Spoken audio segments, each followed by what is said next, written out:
Il faut se donner comme objectif et avoir la volonté d'abord, mais se donner comme objectif d'organiser la médecine préventive pour les chômeurs comme il existe. On peut la critiquer, mais en tout cas, elle existe, la médecine préventive pour les travailleurs.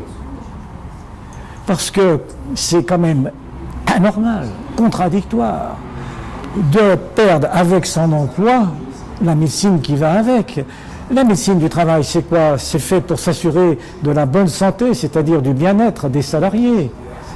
Et pourquoi, au moment, justement, où perdant leur emploi, ils sont en risque supérieur pour leur santé, pourquoi on les abandonne à ce moment-là? Il faut au contraire considérer que leur santé, c'est une priorité, leur bien-être, c'est une priorité.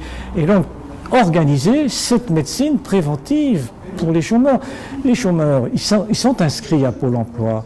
Eh bien, lorsqu'ils s'inscrivent à Pôle emploi, il faut qu'on organise pour eux et avec eux, évidemment, un rendez-vous avec un médecin, soit un médecin du travail, soit parfois même le médecin du travail de l'entreprise qu'ils viennent de quitter, soit un médecin généraliste, mais qui serait préparé à ce type de consultation, soit des centres de santé. Enfin, là, il y a plusieurs réponses possibles, mais à condition qu'on organise ce moment préventif avec un médecin et à partir de là, et si besoin est, pouvoir accompagner médicalement lorsqu'il le faudra, mais de toute façon accompagner collectivement cette personne. Parce que ce qui est le plus manifeste dans le chômage, surtout le chômage qui s'installe, c'est le repli sur soi.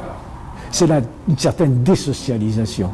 Et puis aussi une perte d'espoir, c'est-à-dire une perte de confiance en l'avenir. On ne peut vivre que si demain est un autre jour.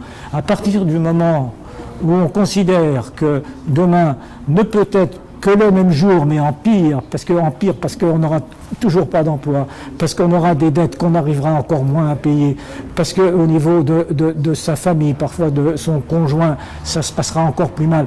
Bref, vous voyez, plutôt que de vivre devant soi, le monde devient complètement bloqué et l'indépassable. Et ça, le risque suicidaire, en tout cas le risque de mort sociale, est très important.